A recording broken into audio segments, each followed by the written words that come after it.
नमस्कार मेरे प्यारे YouTube के सब्सक्राइबर साथियों, राज की बात में आपका स्वागत है, जहां डर और रहस्य की परतें धीरे धीरे खुलती हैं। और हाँ, जो भी लोग पहली बार इस चैनल पर आए हैं या हमारे पुराने साथी जो अब तक इस परिवार का हिस्सा नहीं बने हैं, तो अभी उस लाल बटन को दबाइए। सिर्फ एक क्लिक और आप दिल और दिमाग से इस कहानीकार परिवार का हिस्सा बन जाएंगे। आपका स्वागत है। जल्दी से सभी लोग नीचे कमेंट बॉक्स में अपना नाम लिखें। ये भी बताएं कि हमारी कहानियां ये आपको कैसी लगती हैं। आपका एक कमेंट, एक सब्सक्राइब मेरे लिए एक नई प्रेरणा बन जाता है। तो चलिए बिना समय गंवाए आज की कहानी शुरू करते हैं। लेकिन एक चेतावनी, एक और डरावनी कहानी के लिए तैयार हो जाइए, क्योंकि इस चैनल की हर कहानी कोई भूली हुई हकीकत या फिर अधूरी आत्मा की दस्तक हो सकती है। और हां, अगर आप चाहते हैं कि इस वीडियो में आपका नाम लिया जाए तो नीचे कमेंट में अपना नाम और शहर जरूर लिखिए, ताकि पता चले कि आप इस रहस्यमयी सफर का हिस्सा कहां से बन रहे हैं। हो सकता है अगली कहानी आपकी ही हो। अब कहानी शुरू करने से पहले एक बात, कभी कभी रास्ते मंजिल से ज्यादा याद रह जाते हैं। कुछ रास्ते ऐसे भी होते हैं जो इंसान का पीछा नहीं छोड़ते, उम्र भर उसके साथ चलते हैं। मेरा नाम अकरम लोन है। अब 65 का हो गया हूं। श्रीनगर के बाहरी इलाके में एक छोटा सा ढाबा चलाता हूं। लेकिन एक वक्त था जब मैं ट्रक चलाया करता था। भारी बर्फ, संकरी पहाड़ी सड़कें और कई बार बंदूक की परछाइयों के बीच जम्मू से श्रीनगर तक राशन, दवाइयां और जरूरी सामान पहुंचाया करता था। ये कहानी तब की है। सर्दियों का मौसम था। साल था 1990 का। उस वक्त कश्मीर सिर्फ एक खूबसूरत वादी नहीं रह गया था, वो बारूद की महक, खामोशी और डर का इलाका बन चुका था। उस रात मेरी मुलाकात एक मुसाफिर से हुई, जवाहर सुरंग के पास। लेकिन वो कोई आम मुसाफिर नहीं था, वो एक अधूरी आत्मा थी। और वो सफर मेरा आखिरी ट्रक सफर बन गया। आज भी अगर कभी आप रात के वक्त बारामूला श्रीनगर हाईवे पर कोई ट्रक देखें और कोई अकेला लड़का आपको कहे कि उसे कुपवाड़ा जाना है, तो उसे ट्रक में मत बैठाना, क्योंकि वो अब भी वहीं है। मैं अकरम लोन 15 साल तक ट्रक ड्राइवर रहा। जम्मू से श्रीनगर की दूरी, जो बाकी लोगों के लिए बस एक हाईवे है, मेरे लिए वो हर बार एक इम्तिहान था, जिंदगी और मौत के बीच का। खासकर 1990 में हर मोड़ पर शक था, हर साए में खतरा और हर मुस्कुराहट के पीछे कोई छुपा हुआ सच। उस रात की बात ही कुछ और थी। दिसंबर की वो रात हड्डियां जमा देने वाली थी। मेरा ट्रक राशन और दवाइयों से भरा हुआ था, जो मुझे श्रीनगर पहुंचाना था। बाहर बर्फ गिर रही थी, लेकिन असली ठंड तो मेरे अंदर थी। वो ठंड जो डर से उठती है, साइलेंट, गहरी और काट खाने वाली। जवाहर सुरंग के पास पहुंचते ही धुंध इतनी घनी हो गई कि हेडलाइट्स की रोशनी भी हार मान गई। सामने की सड़क जैसे निगल गई हो अंधेरे ने। मैंने ट्रक की रफ्तार धीमी कर दी।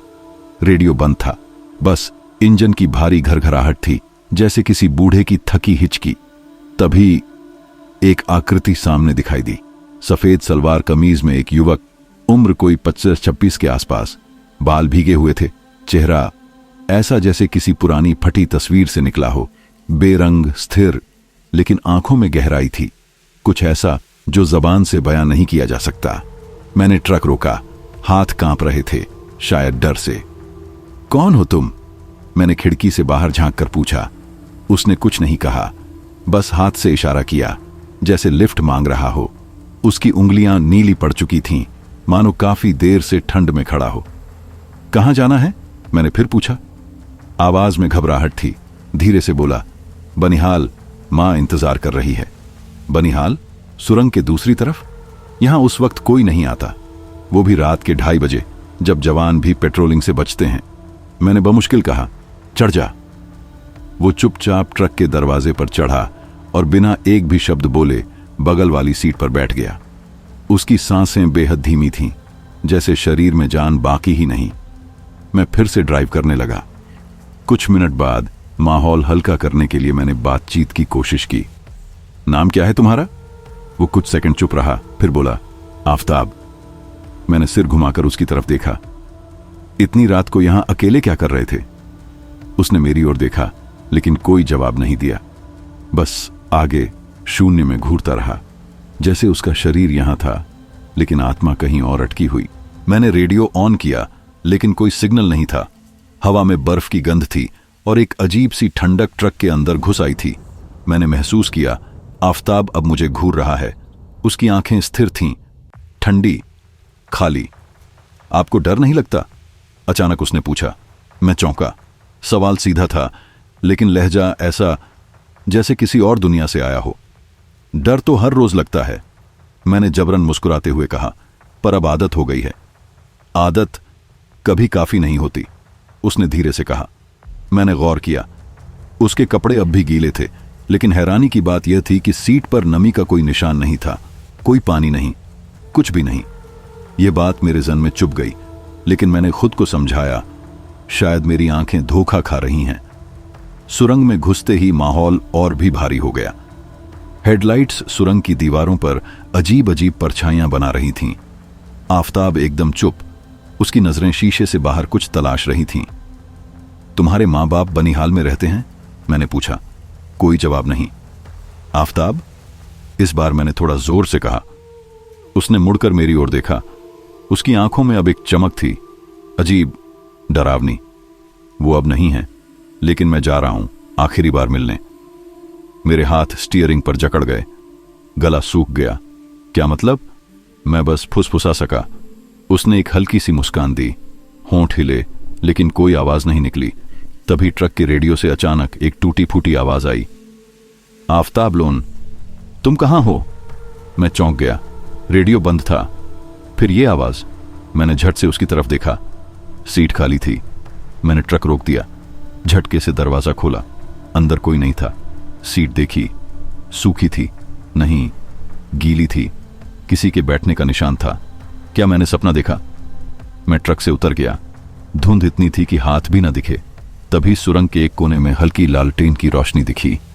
मैं उस ओर बढ़ा। पास पहुंचा तो देखा एक बूढ़ा चौकीदार बैठा था, पुराने कंबल में लिपटा हुआ। इतनी रात को इधर क्या कर रहे हो? उसने पूछा। मैं हड़बड़ा गया। एक लड़का था, आफताब, सफेद कपड़े पहने हुए। उसे मैंने ट्रक में बैठाया था, अब गायब है। बूढ़े ने गहरी सांस ली, मेरी आंखों में देखा। कितने बजे होंगे अभी? उसने पूछा। करीब 3। वो कुछ पल चुप रहा, फिर बोला, हर साल अमावस की रात एक लड़का इस सुरंग के इस छोर पर दिखता है, सफेद कपड़े, भीगे बाल, और बस एक बात कहता है, मां इंतजार कर रही है। मैं अवाक रह गया। क्या मतलब? वो झुका, मेरी आंखों में झांका। आफताब लोन एक फौजी था। अमावस की इसी रात 1929 में ड्यूटी से लौटते वक्त इसी सुरंग में लापता हो गया। कभी मिला नहीं। बस उसकी मां रोज बनिहाल स्टेशन पर इंतजार करती रही, सालों तक। मरने से पहले बस एक बात कहती रही, वो जरूर आएगा। और अब हर साल वही लड़का, वही सुरंग और वही इंतजार। मैं कांप रहा था। कहानी नहीं थी, हकीकत थी। और उस रात के बाद मैंने कभी ट्रक नहीं चलाया। 1929 में बनिहाल के पास इसी सुरंग के किनारे आतंकियों ने एक जवान को घेर कर गोली मार दी थी। मरने से पहले उसने अपनी मां से वादा किया था कि छुट्टी लेकर घर आएगा, लेकिन वो वादा अधूरा रह गया। कहते हैं उसकी आत्मा हर साल लौटती है अपने वादे को निभाने। मैं कुछ बोल नहीं पाया। मेरे पैरों के नीचे जैसे जमीन खिसक गई हो। ठंडी हवा सीने में चुभने लगी। बूढ़ा आदमी जो अब तक मुझे कहानी सुना रहा था, मेरी हालत देखकर धीरे से बोला, तुम पहले नहीं हो जिसने उसे देखा है, लेकिन शायद तुम उन चुनिंदा लोगों में से हो जिनसे वो कुछ कहना चाहता है। उसकी बात पूरी भी नहीं हुई थी कि ट्रक के अंदर से अचानक तेज हॉर्न बजा, गूंजता हुआ, कलेजा चीरता हुआ। हम दोनों चौंक कर पीछे मुड़े। ट्रक की हेडलाइट्स अपने आप जल चुकी थीं। मैं दौड़कर ट्रक तक पहुंचा। दरवाजा खुला हुआ था। साइड मिरर में किसी की हल्की सी परछाई झिलमिला रही थी। डरते डरते मैंने ट्रक के अंदर झांका। ड्राइविंग सीट पर कुछ रखा था, एक गीली तस्वीर।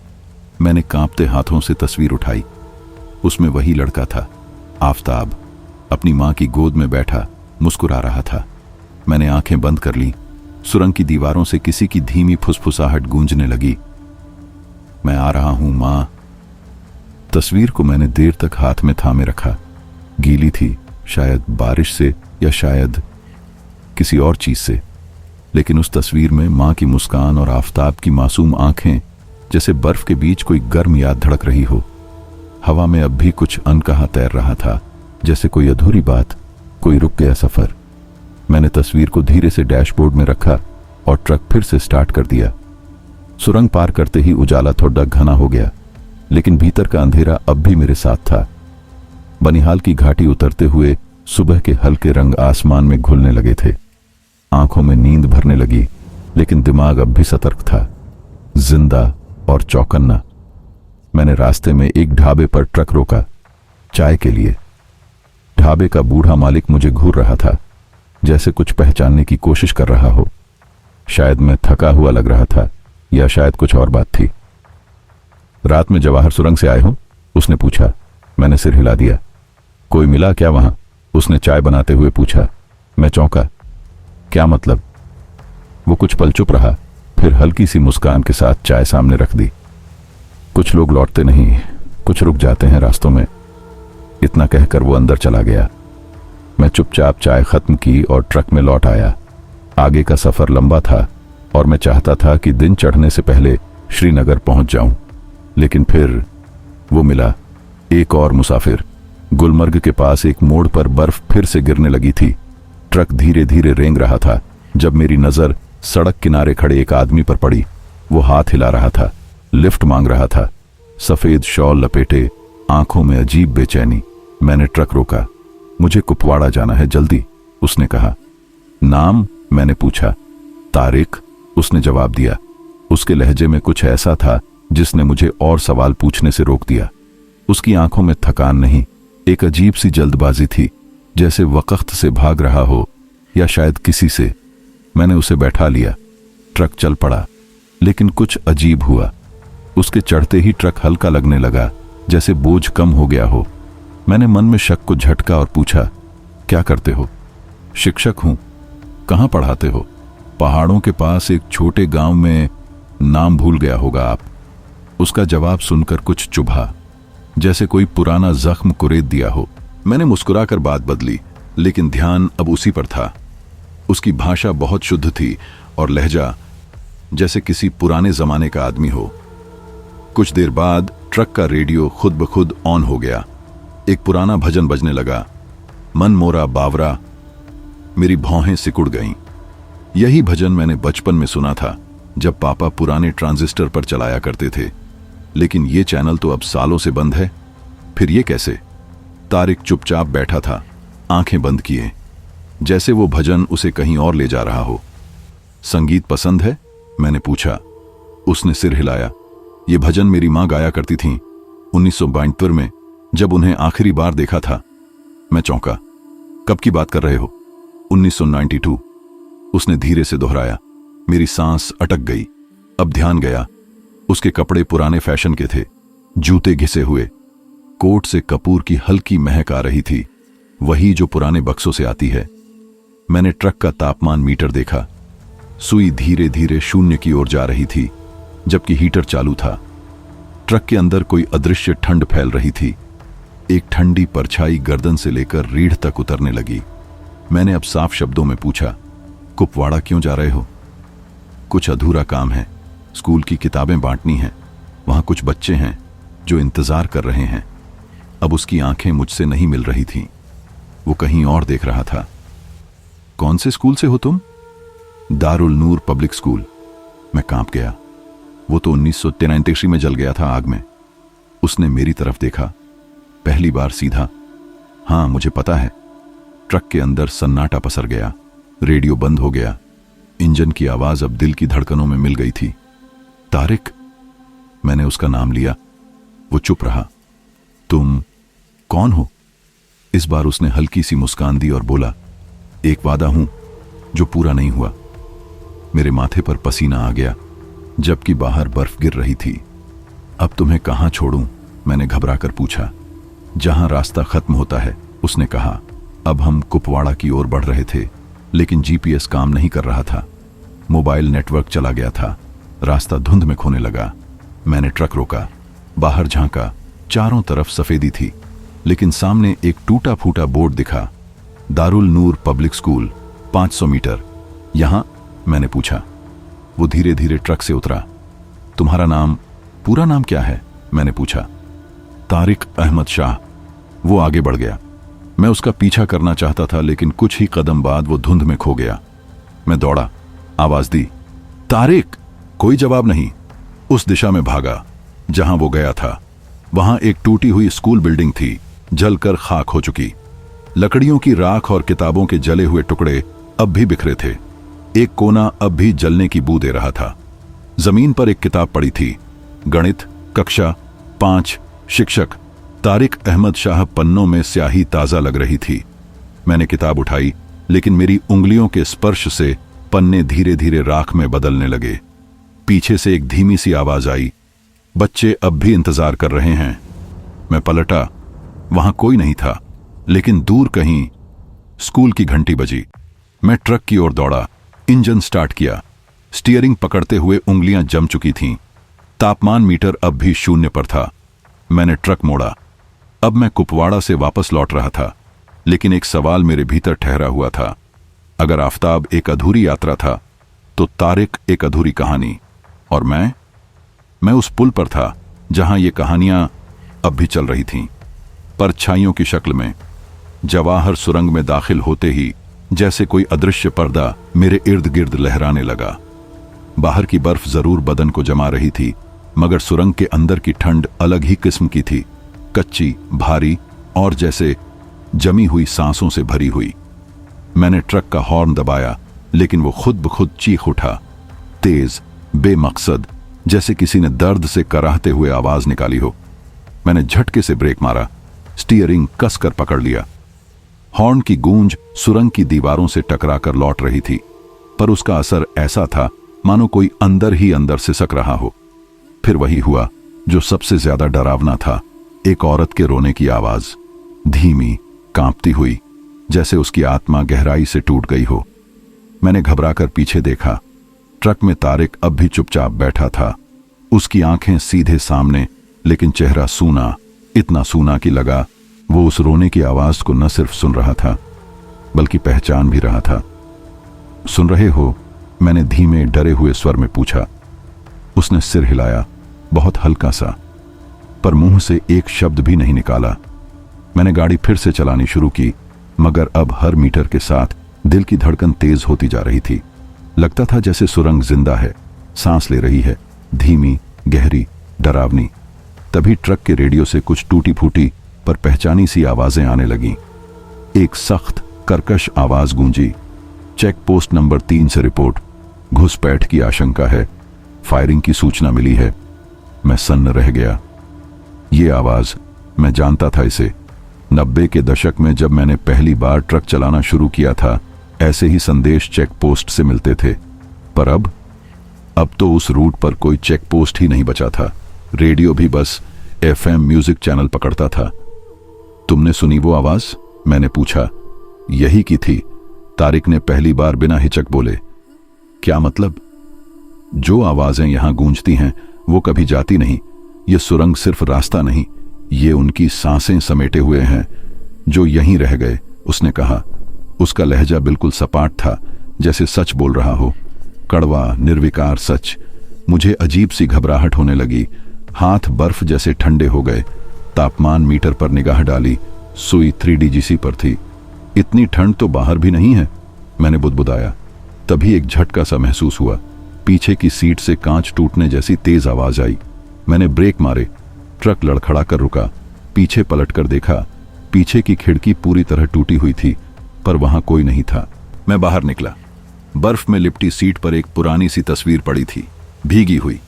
उसमें 4 लोग थे, एक जवान आदमी, एक औरत और 2 छोटे बच्चे। तारिक मेरे पास आ खड़ा हुआ। उसने तस्वीर उठाई। उसकी आंखों में नमी उतर आई। ये मेरी बीवी और बच्चे थे। हम सब इसी सुरंग से गुजर रहे थे। एक सर्द रात को। उसकी आवाज भीग गई। क्या हुआ था? मैंने हिम्मत करके पूछा। स्कूल से लौट रहा था, साथ में मेरी फैमिली थी। चेक पोस्ट के पास ब्लास्ट हुआ। आतंकियों ने हमला कर दिया। हम फंस गए। लगा अब कोई नहीं बचेगा। किसी तरह मैंने ट्रक आगे बढ़ाया। फिर क्या हुआ याद नहीं। होश आया तो अकेला था, बस ये तस्वीर थी मेरे पास। तब से यहीं हूं, हर रात उसी मोड़ पर लौटता हूं। मेरे पैरों तले जमीन खिसक गई। तो तुम? मेरी आवाज खुद भी डर से टूट रही थी। मैं मरा नहीं था। उसने मेरी आंखों में देखा। कभी गया ही नहीं। मैं यहीं हूं, वहीं जहां मेरी बीवी की चीखें इस सुरंग में गूंजी थीं। हर रात लौटता हूं, शायद कोई मुझे देखे, मेरी आवाज सुने। मैं सांस रोककर सुनता रहा। लेकिन तुमने मुझसे बात की, तस्वीर देखी, मैंने कहा। क्योंकि तुमने मुझे देखा, मेरी कहानी सुनी। शायद तुम्हारे भीतर भी कुछ अधूरा है, कोई दर्द जो मुझसे जुड़ गया, उसने कहा। मैं चुप हो गया। मेरी अपनी जिंदगी के जख्म खुलने लगे। अब क्या करूं? मैंने पूछा। मुझे उस छोर तक ले चलो जहां हम मरे थे, शायद आज मेरी रूह को सुकून मिल जाए। मैंने सिर हिलाया, ट्रक की ओर बढ़ा। इंजन स्टार्ट किया ही था कि एक औरत की तीखी चीख फिजा में तैर गई, इतनी जोरदार कि मैंने झट कान ढक लिए। रेडियो पर अब कश्मीरी लोकगीत बज रहा था, साथ में बच्चों की हंसी। पर वो हंसी किसी के मरने के बाद वाली नहीं थी, वो हंसी ठंडी कर देने वाली थी। तारिक फिर से चुपचाप बैठा रहा। सुरंग का आखिरी सिरा करीब आ रहा था। तभी एक बच्चा सामने दौड़ता दिखा, करीब 10 साल का, वही चेहरा जो तस्वीर में था। मैंने जोर से ब्रेक मारे, बट ट्रक कुछ आगे जाकर ही रुक पाया। मैं भागकर बाहर निकला, वहां कोई नहीं था। तारिक भी उतरा। वो आफताब था, मेरा बेटा। अब भी राह देखता है, शायद तुम्हारे जरिए मैं उससे मिल सकूं। हम अब सुरंग से बाहर आ चुके थे, लेकिन सर्दी अब भी भीतर तक जमी हुई थी। मुझे यहीं तक जाना था, उसने कहा। पर यह तो सिर्फ एक मोड़ है, मैंने कहा। मोड़ ही तो सबसे बड़ी कहानी होते हैं, उसने कहा। वो कुछ कहना चाहता था, लेकिन बस मुस्कुराया। फिर मेरी जेब में कुछ डालते हुए बोला, इसे तब देखना जब अगली बार सुरंग से गुजरो। मैं उसे देखता रहा। वो धीरे धीरे चलता गया और एक झाड़ी के पीछे जाकर जैसे हवा में घुल गया। मैं कुछ देर ठंडी हवा में खड़ा रहा, फिर जेब से वो चीज निकाली, एक पुराना फटा हुआ लिफाफा। अंदर एक चिट्ठी थी।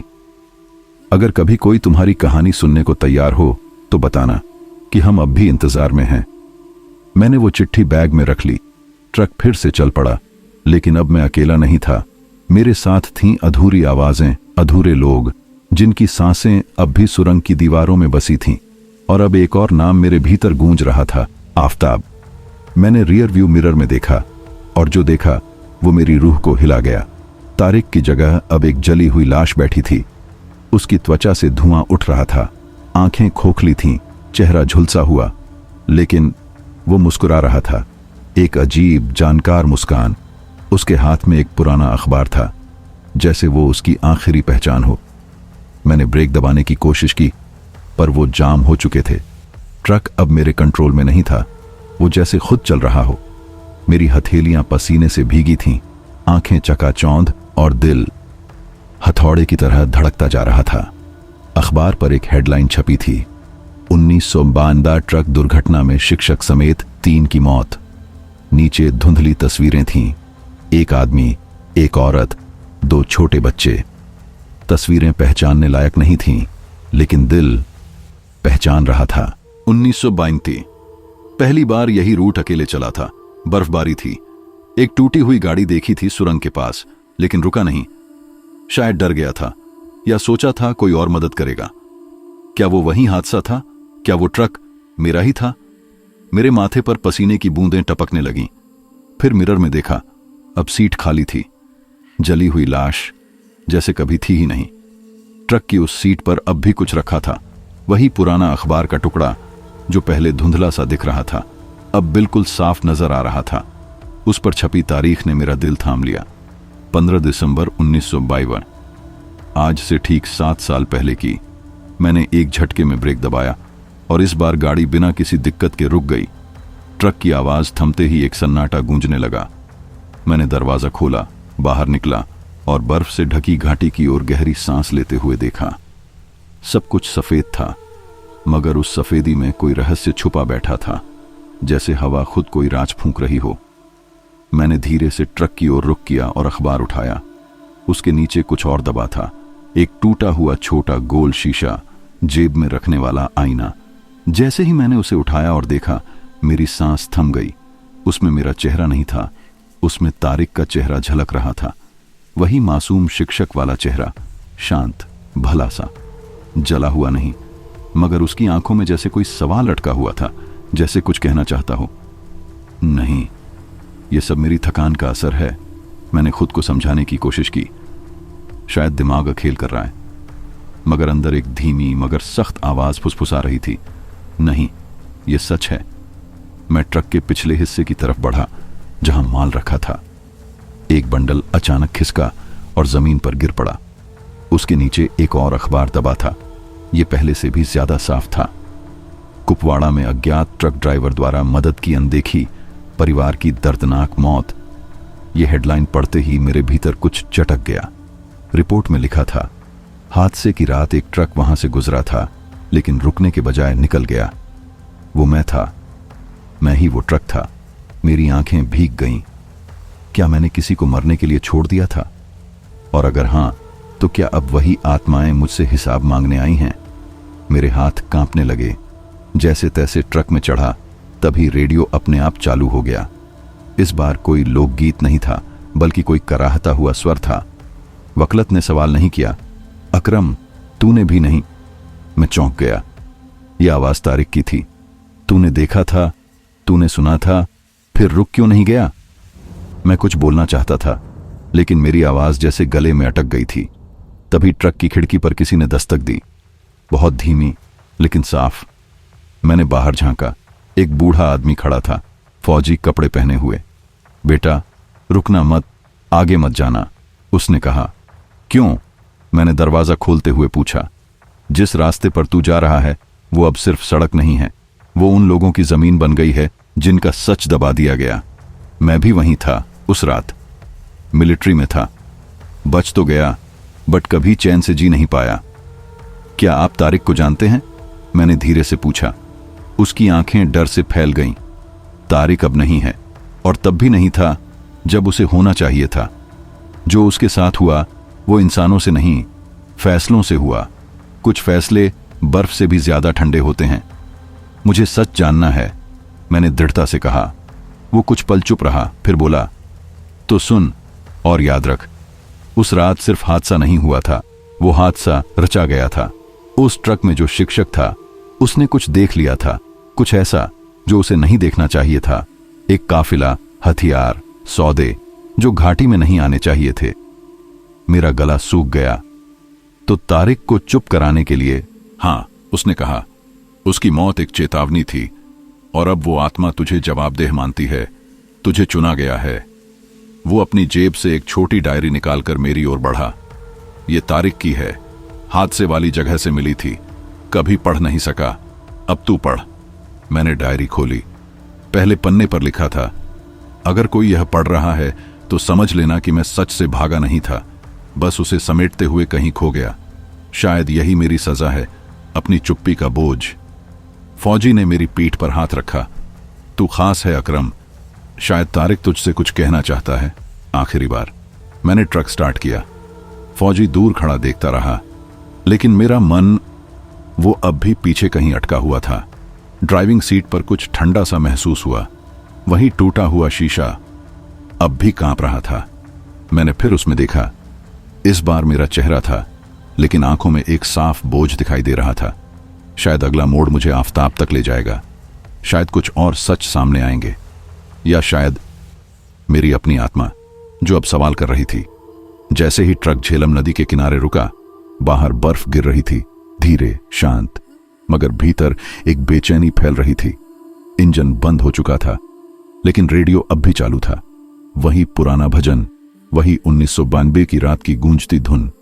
तभी तारिक ट्रक की सीट पर आकर बैठ गया।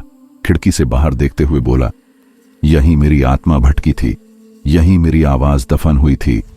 मैंने बहुत धीरे से पूछा, तुम हो कौन? वो मेरी तरफ मुड़ा। पहली बार उसकी आंखों में कोई धुंध नहीं थी, बल्कि राख थी, सूखी, जली हुई राख, जो पलक झपकते ही उसकी गालों से झरने लगी। उसका चेहरा ऐसा लग रहा था जैसे किसी ने जलाया हो, फिर से जोड़ दिया हो।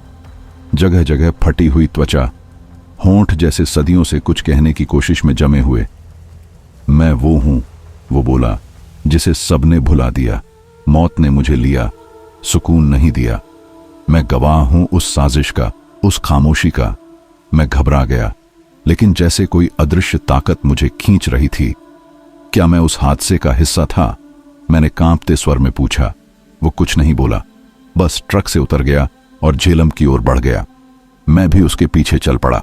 बर्फ अब और तेज गिर रही थी। हमारे पैरों के निशान बनते ही मिटते जा रहे थे, जैसे इस रास्ते पर कोई और भी बार बार चलता रहा हो। हम एक पुरानी टूटी पुलिया तक पहुंचे, जिसके नीचे झेलम बह रही थी, धीरे, ठंडी, काली और गूंगी। यहां देख, तारिक ने इशारा किया।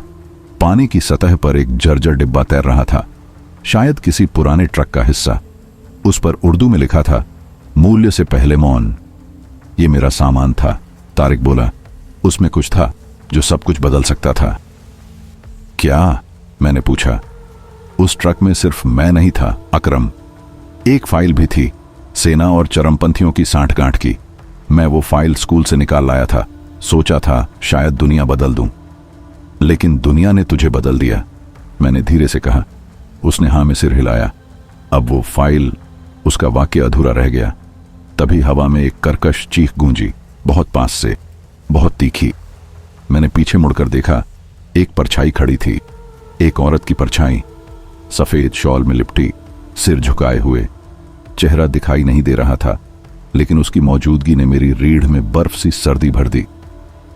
ये मेरी बीवी थी, तारिक बोला। हादसे में वो भी गई थी।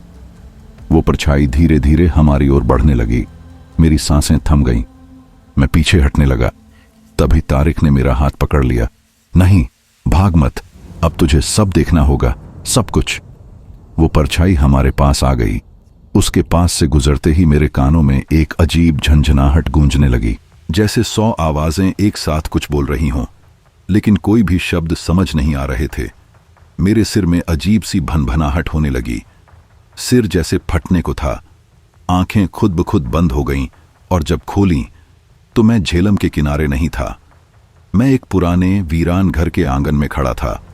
चारों तरफ उखड़ी हुई सीलन भरी दीवारें थीं। सामने की दीवार किसी पुराने स्कूल की ब्लैकबोर्ड जैसी लग रही थी, जिस पर उर्दू में लिखा था, हकीकत को दफन कर दो ताकि झूठ सांस ले सके। तारिक मेरे ठीक बगल में खड़ा था, लेकिन अब वो वैसा नहीं दिख रहा था जैसा अभी कुछ देर पहले तक दिख रहा था। उसके कपड़े साफ सुथरे थे, आंखों में एक चमक थी, उम्मीद की, यकीन की। आंगन में कुछ बच्चे खेल रहे थे, उनकी हंसी हवा में तैर रही थी। यह मेरा स्कूल है, तारिक ने कहा। यही वो जगह है जहां मैंने वो फाइल छुपाई थी। लेकिन ये तो कब का खत्म हो गया था, मैंने फुसफुसाकर कहा। तारिक ने मेरी आंखों में देखा, धीरे से मुस्कुराया। वक्त सिर्फ बाहर बदला है, अंदर नहीं। मैं कुछ कह पाता, उससे पहले मेरी नजर एक बच्चे पर पड़ी जो ब्लैकबोर्ड के पास खड़ा था। उसके हाथ में वही आईना था जो मुझे ट्रक में मिला था। उसने मुझे देखा, मुस्कुराया और दीवार की एक ईंट हटाई। वहां एक पुराना सा लिफाफा रखा था। यही है मेरी गवाही, तारिक ने फुसफुसाकर कहा। मैं उस लिफाफे की ओर बढ़ा ही था कि सब कुछ अचानक धुंधला होने लगा। बच्चों की हंसी चुभती हुई झंझनाहट में बदल गई। आंगन धीरे धीरे मिट्टी में बदलने लगा, और फिर झेलम नदी की ठंडी हवा मेरे चेहरे से टकराई। मैं फिर से उसी पुलिया के पास खड़ा था, हाथ में वही लिफाफा था, लेकिन अब तारिक कहीं नहीं था। धीरे धीरे लिफाफा खोला। उसके अंदर कुछ दस्तावेज थे, सरकारी मोहरें, दस्तखत और एक नक्शा। नक्शा कुपवाड़ा के किसी जंगल का था। एक जगह लाल स्याही से गोल घेरा बना हुआ था। नीचे सिर्फ एक शब्द लिखा था, जिंदा। रेडियो अचानक चालू हो गया। इस बार कोई भजन नहीं, बल्कि एक टूटी फूटी रिकॉर्डिंग, किसी की घबराई हुई सांसें और फिर धीमी सख्त आवाज, सच बोलो वरना सन्नाटा कभी खत्म नहीं होगा। मैंने ट्रक स्टार्ट किया। इंजन ने एक गहरी आवाज निकाली, जैसे उसे भी अब पता था कि अगली मंजिल मौत नहीं, बल्कि किसी सच्चाई से सामना है। झेलम पीछे छूट रही थी, लेकिन उसकी परछाई अब भी मेरे साथ थी। कांपते हाथों से थर्मस उठाया। उसमें अब भी गर्म कश्मीरी कहवा भरा था, लेकिन मैंने तो इसे भरा ही नहीं था। डैशबोर्ड पर एक तस्वीर रखी थी, 3 लोग, एक स्कूल और वही तारिक। तस्वीर पीली पड़ चुकी थी, कोनों से गीली भी थी, जैसे पानी में भीगी हो। अचानक ट्रक की हेडलाइट फिर से जल गई। सामने वही स्कूल दिखाई दिया जिसे मैंने बरसों पहले देखा था। तारिक की मुस्कुराहट जैसे हवा में गूंजने लगी। मैं अकेला नहीं हूं, मेरे साथ और भी हैं, तुम नहीं समझोगे। मैंने थर्मस वापस रखा और तस्वीर को ध्यान से देखा। उसमें 3 लोग थे, तारिक, एक महिला और एक बच्चा। महिला की आंखों में एक गहरी उदासी थी, लेकिन बच्चा मुस्कुरा रहा था। तस्वीर के कोने में तारीख लिखी थी, 15 जनवरी 1992, वही तारीख जब वह हादसा हुआ था, जब तारिक की मौत हुई थी। मैंने ट्रक का दरवाजा खोला और बाहर कदम रखा। बर्फ अब भी गिर रही थी, लेकिन हवा में एक अजीब सी नमी थी, जैसे बारिश होने को हो। सामने वही स्कूल था, अब खंडहर बन चुका था। दीवारों पर काई जमी थी, खिड़कियां टूटी हुई और दरवाजा आधा खुला था। मैंने हिम्मत जुटाई और अंदर कदम रखा। भीतर घना अंधेरा था, लेकिन एक कोने से हल्की रोशनी आ रही थी। मैं उसी दिशा में बढ़ा। जैसे जैसे पास गया, बच्चों की हंसी सुनाई देने लगी। धीरे धीरे वो हंसी बढ़ती गई और फिर अचानक सब कुछ शांत। उस कोने में एक कमरा था, अंदर एक पुराना प्रोजेक्टर चल रहा था। स्क्रीन पर वही तस्वीर थी जो ट्रक में देखी थी, लेकिन इस बार तस्वीर में एक और चेहरा था, मैं खुद। तारिक के बगल में खड़ा था मैं। मेरे चेहरे पर एक अजीब सी मुस्कान थी। मैंने तुरंत पीछे मुड़कर देखा, कोई नहीं था। तभी आवाज आई, तुमने हमें क्यों छोड़ा अकरम? तारिक की आवाज थी। मैंने घबराकर चारों ओर देखा, कोई नहीं। फिर वही आवाज, हम अब भी इंतजार कर रहे हैं। मैं डर के मारे बाहर की ओर भागा, लेकिन जैसे ही दरवाजे तक पहुंचा, वो खुद ब खुद बंद हो गया। अंधेरा छा गया। एक चमकदार रोशनी आई, आंखें कुछ पल के लिए अंधी हो गईं। जब दोबारा दिखना शुरू हुआ तो मैं कहीं और था। मैं अब एक गहरे सघन जंगल के बीच खड़ा था। पेड़ों की शाखाएं आपस में उलझी थीं, जमीन पर सूखी पत्तियों की मोटी परत। हवा में एक सड़ी हुई गंध थी, जैसे कुछ मर चुका हो। अचानक एक हल्की रोशनी दिखाई दी। मैं उसकी ओर बढ़ा। जैसे जैसे करीब गया, वो तेज होती गई। आखिरकार एक छोटी सी झोपड़ी सामने आई। अंदर से कश्मीरी कहवा की महक आ रही थी। दरवाजा खटखटाया, कोई जवाब नहीं। धड़कते दिल से खुद ही दरवाजा खोला। अंदर एक बूढ़ा आदमी बैठा था, कहवा बना रहा था। उसने मेरी ओर देखा और मुस्कुराया। आ गए अकरम, उसने कहा। मैं चौंका। आप मुझे कैसे जानते हैं? मैं सब जानता हूं। जो तुमने देखा वो सब सच है, लेकिन ये तो बस शुरुआत है। मैंने धीरे से पूछा, तारिक कौन था और मैं तस्वीर में क्यों था? बूढ़ा आदमी बोला, तारिक एक शिक्षक था। उसने सच्चाई उजागर करने की कोशिश की और उसे मार दिया गया। और तुम उस दिन वहां थे। सब देखा था, लेकिन डर के मारे चुप रहे। अब क्या कर सकता हूं मैं? मेरी आवाज कांप रही थी। वो फाइल ढूंढो जो तारिक ने छिपाई थी, सब कुछ बदल जाएगा। कहां है वो फाइल? उसी स्कूल में जहां तुम थे, लेकिन उसे पाने के लिए तुम्हें अपने डर का सामना करना होगा। मैंने चुपचाप सिर हिलाया। बाहर निकला। बर्फ अब भी गिर रही थी, लेकिन अब ठंड नहीं लग रही थी। मैंने स्कूल की ओर कदम बढ़ाए। अतीत मेरे सामने खड़ा था। जैसे ही उस अनजाने रास्ते पर ट्रक मोड़ा, हवा में कुछ बदल गया। चारों तरफ घना जंगल था। शाखाएं ऊपर तक फैली थीं, जैसे आसमान को छूने की कोशिश कर रही हों। बर्फ ने हर पेड़ को एक भूतिया चादर में लपेट रखा था। मैंने ट्रक धीमा कर दिया। हवा में सन्नाटा था, जैसे समय रुक गया हो। हर कदम पर अजीब सी रहस्यमय सरसराहट थी, जो सीधे दिल में उतर रही थी। तारिक की आवाज फिर गूंजी, यहां से आगे कोई नहीं जाता, रास्ता नहीं है। मैंने डरे हुए स्वर में पूछा, क्यों? क्या यह जगह ठीक नहीं? वो चुपचाप आगे बढ़ गया, जैसे मेरी बात सुनी ही न हो। मैंने इधर उधर देखा। कहीं दूर एक सूखी नदी का निशान था, कहीं टूटी फूटी दीवारें, जैसे किसी पुरानी बस्ती के खंडहर। तभी दूर क्षितिज पर एक कब्रिस्तान नजर आया। इतनी खामोशी थी कि अपनी ही सांस की आवाज साफ सुनाई दे रही थी। कब्रिस्तान की मिट्टी के ऊपर एक हल्की धुंध तैर रही थी, सफेद, ठंडी और रहस्यमय। हर कब्र से उठती धुंध में एक हल्की चमक थी, जैसे कोई पुरानी आत्मा सांस ले रही हो। दूर से देखने पर यह जगह किसी शांत और सुंदर चित्र जैसी लगती थी, लेकिन जैसे ही मैं अंदर दाखिल हुआ, मेरे सीने में एक अजीब सी घुटन उतर आई। कुछ तो था यहां जो दिल को कसकर पगडियाच लेता था। तारिक मेरी बगल में खड़ा था। उसने धीमे स्वर में कहा, यही वो जगह है जहां मेरी आत्मा फंस गई थी। मैं अधूरा हूं अकरम, जैसे मैं कहीं बीच रास्ते में रुक गया हूं। मेरी नजर एक कब्र पर गई। उस पर बड़े बड़े अक्षरों में लिखा था, तारिक अहमद, शिक्षक, 10 रानसों बमाइब। मिट्टी के निशानों ने तारीख को थोड़ा धुंधला कर दिया था, लेकिन नाम बिल्कुल साफ था। मेरी धड़कन तेज हो गई। तुम असल में कौन हो? मैंने कांपती आवाज में पूछा। तारिक चुप रहा, फिर एक थके हुए इंसान की तरह बोला, मैं वो हूं जिसे लोग भूल गए, जिसे मौत ने तो छीन लिया पर सुकून नहीं दिया। मैं लौटा हूं ताकि मेरी कहानी सुनी जा सके।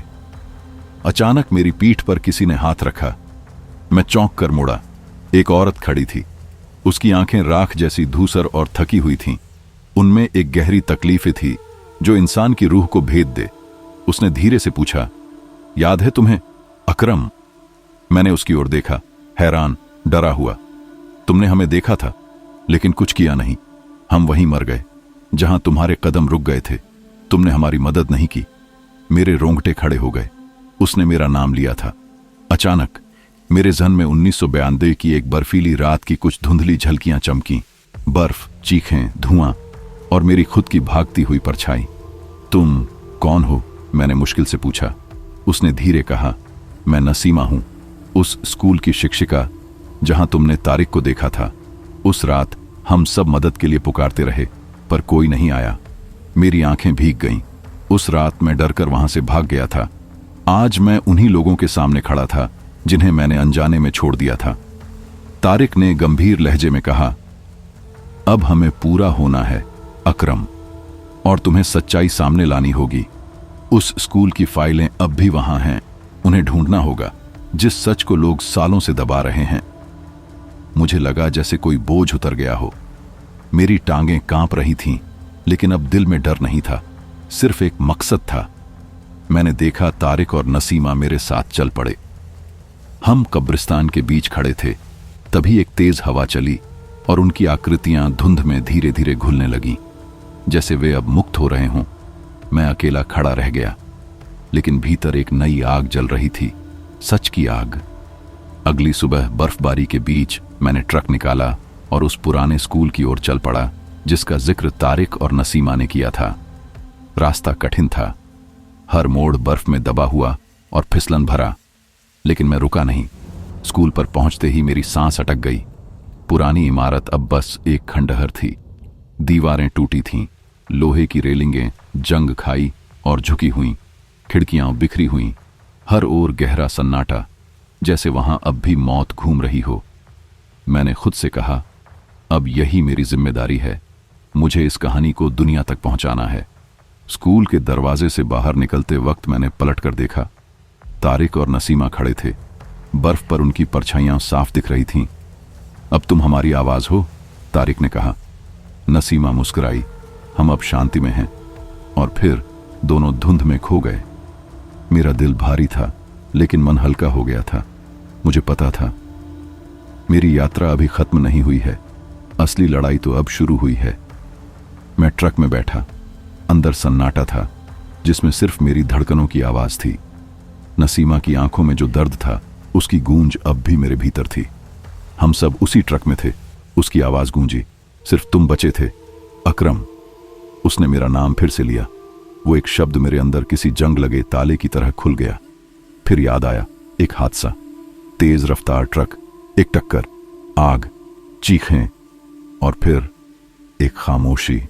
मैंने उस हादसे को कभी स्वीकार नहीं किया था। उसे जहन के एक अंधेरे कोने में बंद कर दिया था। अब वो सब सामने था। तारिक की आवाज फिर सुनाई दी, सच को भूलना आसान है, लेकिन सच खुद को नहीं भूलता। मेरे चारों ओर अंधेरा सा छा गया। सांसें भारी हो गईं। लेकिन क्यों? मैंने खुद से पूछा। मैं क्यों बचा? बाकियों के साथ क्या हुआ? नसीमा की आवाज आई, धीमी पर बोझिल, क्योंकि तुम नहीं चाहते थे कि यह सच सामने आए। तुमने उस रात आंखें मूंद लीं, और जब तक तुमने हमें याद नहीं किया, हम भटकते रहे। मैंने महसूस किया जैसे मेरे सीने में एक पत्थर रखा हो, एक ऐसा बोझ जो मेरी सांस रोक रहा हो। अब मेरे अंदर एक लड़ाई शुरू हो चुकी थी। मैं सच्चाई से कब तक भाग सकता था। अकरम, तारिक की आवाज आई, तुम्हें उन जालों से बाहर निकलना होगा जो तुमने खुद के लिए बुन लिए हैं। ये कब्रिस्तान, ये आत्माएं, ये सब तुम्हें तुम्हारी अधूरी कहानी से रूबरू कराने आए हैं। मैं सोच में पड़ गया, क्या वाकई मेरी गलती से वो सब मरे थे? दिमाग में फिर से वो रात घूम गई। ट्रक का ब्रेक, मेरी घबराहट, चीखें और मेरा डर।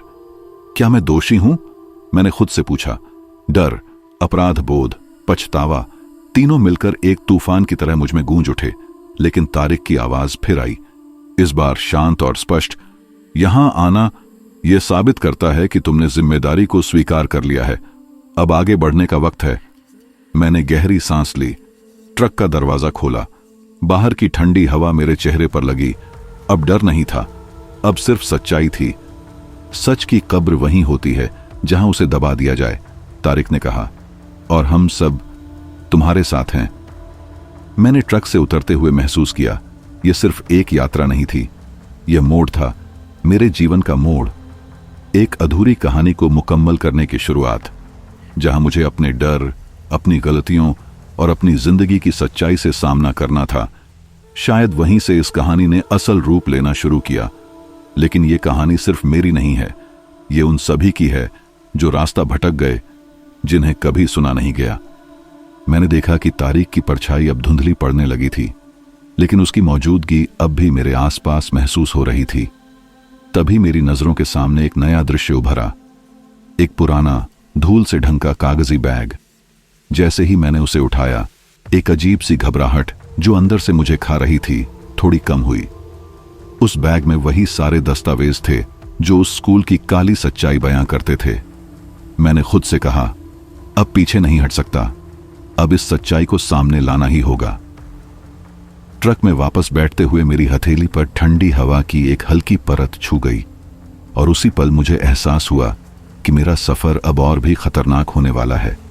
कई लोग होंगे, कई ताकतें, जो इस सच्चाई को हमेशा के लिए दफन करना चाहेंगे। लेकिन मैं अब नहीं रुकूंगा। मेरी आत्मा को शांति तभी मिलेगी जब मैं इस कहानी को दुनिया के सामने लाऊं। ट्रक का इंजन गुर्राया और पहिए धीरे धीरे सड़क पर घूमने लगे। बाहर की दुनिया अब मुझे डराने वाली नहीं लग रही थी, बल्कि ऐसा लग रहा था मानो मैं अंधेरे से निकलकर रोशनी की तरफ बढ़ रहा हूं। मेरी एक नई लड़ाई शुरू हो चुकी थी। सुबह की हल्की ठंडी धूप धीरे धीरे झेलम नदी के किनारे बर्फ पर फैल रही थी। मेरी आंखें अपने आप खुल गईं, लेकिन एक अजीब सी थकान और उलझन अब भी भीतर जमी थी। ट्रक वहीं खड़ा था, उसी वीरान सड़क के किनारे जहां हम कल रात रुके थे। आसपास कुछ लोग इकट्ठा थे। वे धीमे सुर में आपस में बातें कर रहे थे, और उनकी आवाजें उस घनी धुंध से छनकर मेरे कानों तक आ रही थीं। देखो, यही है अकरम लोन, किसी ने फुसफुसाते हुए कहा। सच में, रातों रात इसके बाल सफेद हो गए हैं, किसी और ने जवाब दिया। मैंने अपनी हथेली से सिर के बालों को छुआ। सच था, जड़ों में सफेदी झांक रही थी, लेकिन मुझे कुछ याद नहीं आ रहा था। न वो रात, न वो सफर, न वो साए जो हमारे साथ थे। मेरा दिमाग बेतरतीब, उलझे हुए ख्यालों से भरा था। मैंने झट से ट्रक के डैशबोर्ड की ओर देखा। वही पुराना अखबार रखा था, पीली फटी हुई पन्नियां। उसके साथ एक जली हुई तस्वीर पड़ी थी। 3 चेहरे, जिनमें से एक तारीख का था। तस्वीर के कोनों पर जले हुए निशान अब भी ताजा थे, जैसे किसी ने हाल ही में उसे आग से बचाया हो। मेरे अंदर बेचैनी बढ़ने लगी, दिल की धड़कन जैसे किसी अनकहे डर को सुन रही हो। मैंने चाबी घुमाई। ट्रक का इंजन बिना किसी हिचक के चालू हो गया। लगा जैसे मेरा एक हिस्सा रात भर इसी ट्रक में कैद रहा हो। बाहर झांका तो वो जगह जो कल रात डरावनी और भूतियां लगी थीं, आज किसी रहस्यमयी शांति से भरी हुई थी। लोग मुझे दूर से देख रहे थे। उनकी आंखों में डर तो था, लेकिन कुछ और भी, एक तरह की समझदारी, जैसे वो मेरी आंखों में छिपी कहानी पढ़ रहे हों। मैंने लंबी सांस ली और खुद से कहा, अब जो भी हुआ उसकी जड़ तक जाना होगा। पर सबसे अजीब बात यह थी, ट्रक की पिछली सीट पर एक कप कश्मीरी कहवा रखा था। भाप अब भी उठ रही थी। कब बनाया मैंने ये? मैंने खुद से पूछा। कश्मीरी कहवा, वो तो मैं खास मौके पर ही बनाता था, जब ठंड हड्डियों में उतर जाए। लेकिन कल रात तो मैंने कुछ नहीं बनाया था। फिर भी कप वहीं था, गर्म, जैसे किसी की मौजूदगी का सबूत। मैंने कप उठाया। उसकी गर्माहट अब भी जिंदा थी। मेरी उंगलियां कांप गईं। उस कप में एक कहानी थी, एक पुकार जिसे कोई सुनना चाहता था। और तभी मेरे भीतर की यादें फिर से जागने लगीं। सुरंग की गूंज, झेलम के किनारे की धुंध, तारीख की धीमी आवाज। रेडियो से वही पुराना भजन बजने लगा, वो भजन जो सिर्फ रात के सन्नाटे में सुनाई देता था। मैं उस धुन को पहचानता था, लेकिन उसके शब्द आज भी मेरे लिए रहस्य थे। इंजन की आवाज, लोगों की हलचल और मेरी सोच सब उलझने लगी। मैं जान गया था यह खत्म नहीं हुआ, यह बस शुरुआत थी। मैंने ट्रक की हेडलाइट जलाई। धुंध घनी थी, सड़कों पर बर्फ जमी हुई थी। मेरी आंखें हर छाया को गौर से देख रही थीं। कहीं कोई हलचल, कोई साया जो अचानक आकर गायब हो जाए। हर मोड़, हर सुरंग, हर झील के किनारे मुझे ऐसा लगने लगा कि मैं उन खोए हुए चेहरों से फिर मिल रहा हूं। फिर से वही भजन रेडियो पर गूंजा। दिल की धड़कन तेज हो गई। भजन के सुरों में कोई संदेश छिपा था, कोई आवाज जो मेरे अंदर की गहराई को खंगाल रही थी। मैंने रेडियो बंद किया, लेकिन आवाज थमी नहीं। तभी झील के किनारे की वो रात, तारिक की आखिरी बात, उस अधूरी आत्मा की चीखें, सब याद आने लगा। वो स्कूल, उसकी छवि, वो दस्तावेज जो ट्रक के डैशबोर्ड पर थे, अब मेरे लिए मिशन बन चुके थे। मैंने खुद से कहा, आज शाम तक कुपवाड़ा पहुंचना है, जहां यह सब शुरू हुआ था।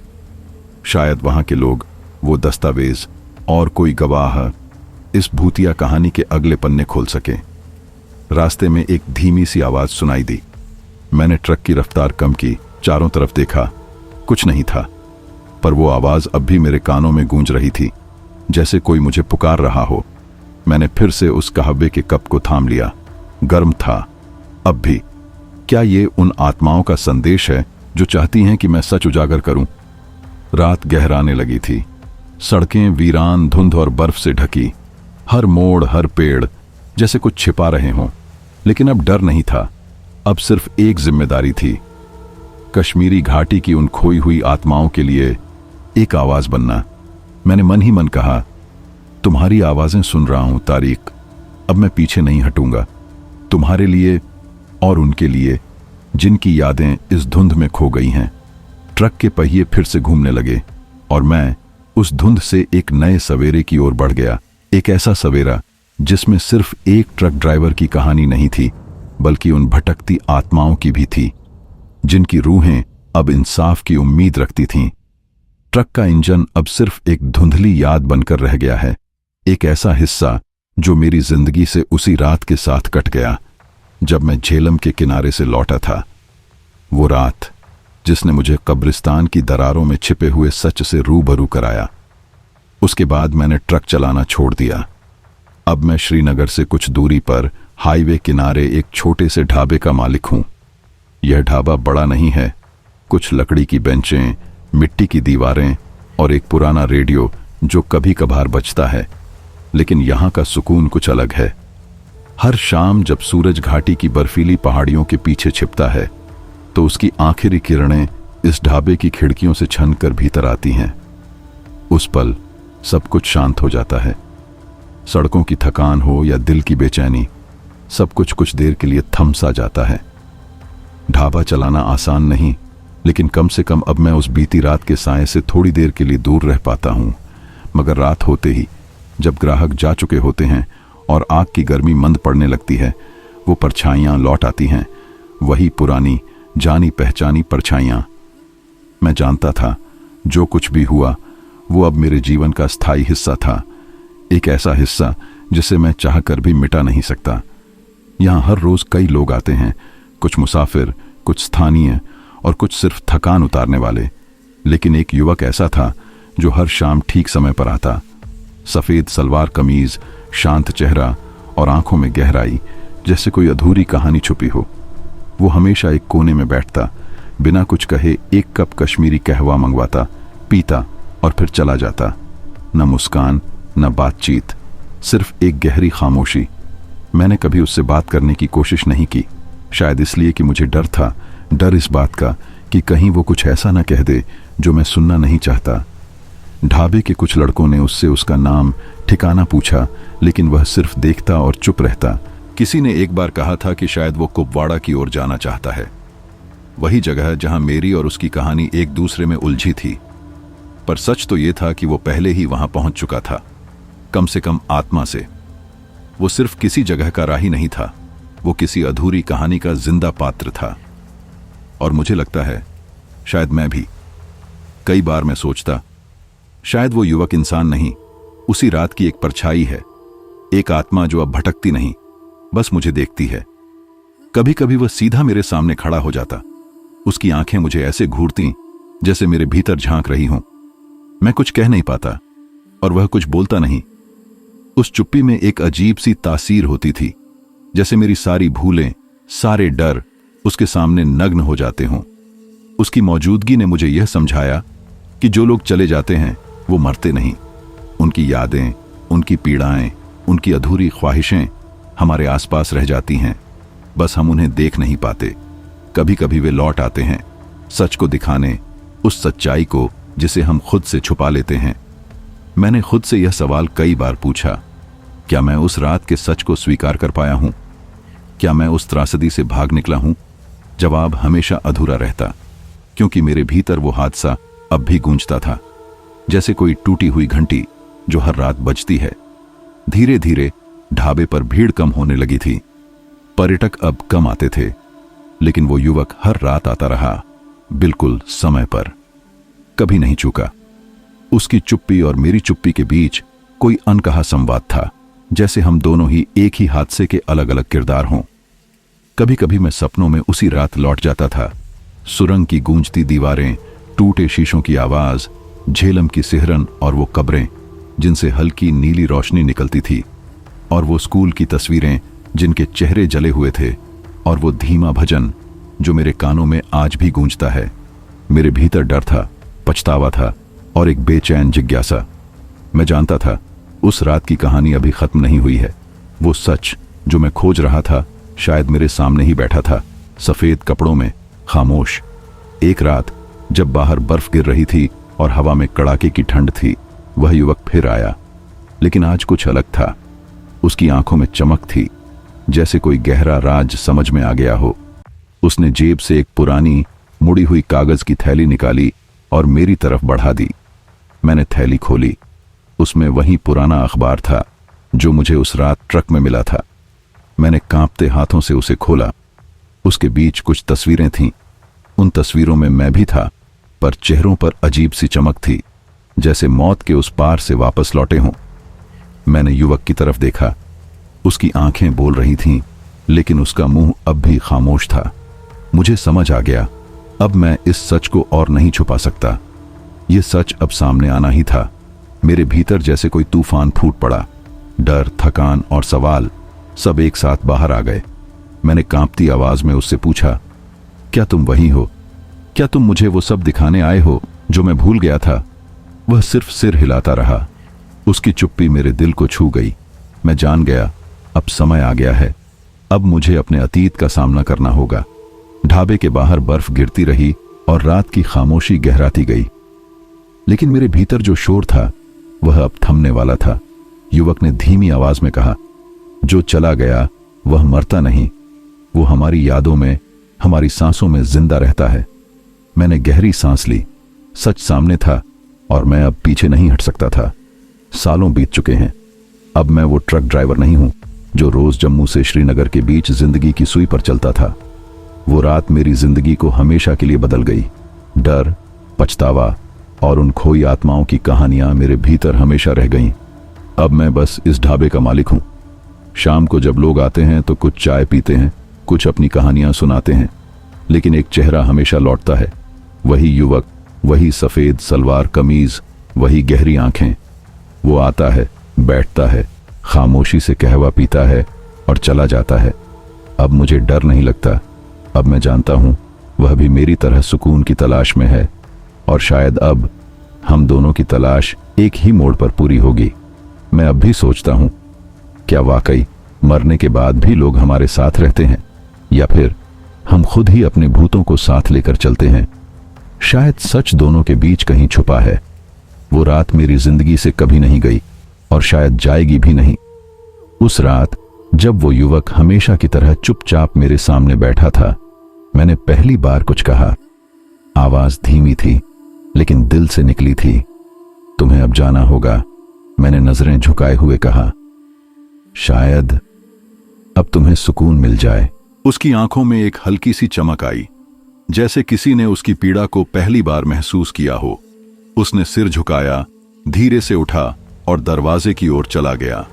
बाहर की ठंडी हवा अचानक भीतर तक उतर गई, जैसे कोई अदृश्य दरवाजा बंद हो गया हो। मैं खिड़की के पास गया। धुंध घाटी को लील चुकी थी। पहाड़ों की शक्लें भी अब बस परछाइयों जैसी लग रही थीं। मुझे एक अजीब सी राहत और खालीपन साथ महसूस हुआ। वो युवक अब शायद चला गया था, लेकिन सिर्फ वहां से, मेरे दिल से नहीं। उसकी मौजूदगी अब भी मेरे भीतर जिंदा थी। वो अब मेरे लिए सिर्फ कोई सपना नहीं था, वो एक अधूरी कहानी था जो मेरी सांसों में बस गई थी। एक सच जिसे मैंने सालों तक खुद से छुपाया था। फिर एक दिन ढाबे के सामने अचानक भीड़ जमा हो गई। लोगों में हलचल थी। किसी ने कहा, जवाहर सुरंग के पास फिर से हादसा हुआ है। सुनते ही मेरा दिल जोर से धड़कने लगा। वही जगह जहां मैं पहली बार उस युवक से मिला था। क्या यह सिर्फ इत्तेफाक था या फिर कुछ और? मेरे अंदर कुछ टूटने लगा। एक पुराना डर फिर से उभर आया। उस हादसे की यादें आंखों के सामने घूमने लगीं। मेरी सांसें तेज हो गईं। मैं समझ चुका था, यह कहानी अब भी पूरी नहीं हुई है। जो चला गया है वो मरता नहीं। मैंने खुद से बुदबुदाया, वो जिंदा रहता है, यादों में, उन अनकही सच्चाइयों में और उन आवाजों में जिन्हें हम सुनना नहीं चाहते। अब मुझे भी सामना करना था, अपने अतीत से, अपने किए गए पापों से और उन आत्माओं से जो अब तक भटक रही थीं। लेकिन इस बार मैं अकेला नहीं था। मुझे उम्मीद थी कि जैसे जैसे मैं उस रात की सच्चाई को स्वीकार करूंगा, शायद उन खोई हुई आत्माओं को भी कभी सुकून मिलेगा, और शायद मुझे भी एक नई शुरुआत की छूट। अकरम की कहानी बस किसी ट्रक ड्राइवर की कहानी नहीं थी। यह उन सब की कहानी थी जो कभी एक हादसे में खो गए थे, जिसका अंत हमें दिखाई नहीं देता, लेकिन जिसकी गूंज हमारे अंदर हमेशा बनी रहती है। मौत शायद सिर्फ एक अंत नहीं, एक अध्याय है, एक दरवाजा जो कभी बंद नहीं होता। जो खो जाता है वो कहीं ना कहीं जिंदा रहता है, हमारी यादों में, हमारे सपनों में, उन अधूरी कहानियों में जो रात के सन्नाटे में हमारे दरवाजे खटखटाती हैं। शायद कहानी खत्म हो गई हो, लेकिन उसके पीछे छुपे सवाल और रहस्य अब भी हवा में तैर रहे हैं, हर दिल में कहीं ना कहीं। तो दोस्तों, ये थी आज की कहानी। अब सवाल आपसे है, क्या आपने भी कुछ ऐसा महसूस किया है जो शब्दों में नहीं कहा जा सकता? क्या आपके दिल में भी कभी कोई परछाई उतरी है जिसने आपको अपनी पुरानी गलियों में लौटा दिया हो? अगर हां, तो नीचे कमेंट में जरूर बताएं कि आपको ये कहानी कैसी लगी। और अगर आपने भी कभी कोई ऐसा अनुभव किया है जो डरावना, रहस्यमय या आत्मा से जुड़ा हो, तो वो हमें जरूर साझा करें। बताइए, आप कहां से हैं? शायद आपकी कहानी अगली वीडियो का हिस्सा बन जाए। अगर आपको मेरी कहानियां पसंद आती हैं और आप भी अपने अनुभव इस चैनल के जरिए लोगों तक पहुंचाना चाहते हैं, तो डिस्क्रिप्शन में दिए गए ईमेल पर अपनी कहानी भेज सकते हैं। मुझसे बात करना चाहें, सुझाव देना हो या कोई डरावना किस्सा सुनाना हो, मैसेज करिए। मैं कोशिश करूंगा कि आपसे बात कर सकूं।